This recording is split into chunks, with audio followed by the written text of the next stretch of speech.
Marena moa fa i tahiry raha Arson sy Mamy Rasoanay no nanatanteraka ny fanadihadiana mikasika ny première ligne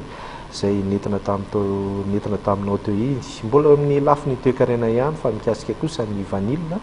nisy nanomboka androany ary ho tapitra raha ampitso ny atrika asa andinihana n'ity vanille ity satria dia ina ho simby izany lalam-piariana izany eto Madagasikara satria lafo loatra ny vidiny vanille miainga avy aty Madagasikara raha tombaka eo amin'ny tsena iraisam-pirenena ka tsotra fotsiny mety ho fandehany mety hitodika any amin'ireo firenen-kafa ny mpividy any ivelany ihany dia tsy verina eto Madagasikara intsony. Tatitra momba an'izay Claude Arasolution sy Mamy Rasoanay. Anisan'ny tepokadiniana mandritry ny atrikasa iarahan'ireo mpiantsehatra eo amin'ny sehatra Lavany etsy amin'ny trano fandraisam-bahiny Ibis Ankorondrano ny fomba hitazomana ny atsaran'ny kalitao-ny vokatra ho an'ny toam-piotazana 7.2 8.2 raha tsy misy ny fitandremana dia ahina ho faty ny lalam-piariana raha ny fanamariana izay nety ny ministry ny varotra sy ny fanjifana. Ahafantateraka an'ilay izy raha ohatra ka manao an'ilay izy tsy en profession tsika na tsy professionnel le professionnalisation an'ilay opérateur manao an'ilay filiera zany no tena ho katsahana fa raha tsy manao an'izay tsika ohatra fotsiny manomboka any amin'ny fitangosana azy raha tangosana mbola tsy matoy tsara izy io dia miova ny qualitény ary miaratsy izy dia miala na mijanona tsy vidy mihitsy ny olona izay mpividy ny vanille-tsika torak'izany koa toy ny le fampiasantsika ny sachet sous vide tony izany izay tady ho karazana tereko masaka fotsiny izy fa tsy manaraka ny fanaovana azy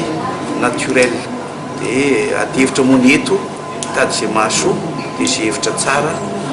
hoentina anatanterahana ny campagne 2017-2018 ka tompona andraikitra mivatana amin'izany zany ny PNV izy moa ny présidentany sy ny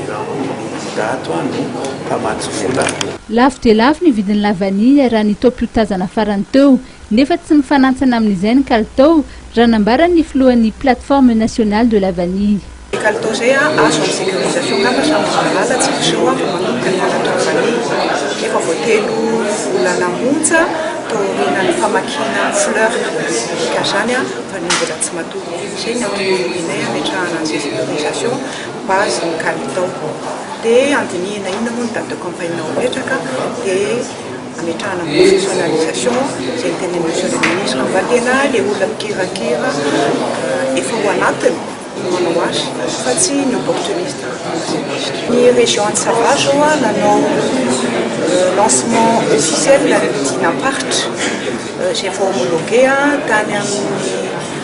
fokotany Ambodivohitra commune Ambalamanas 2 district d'Andava dia manana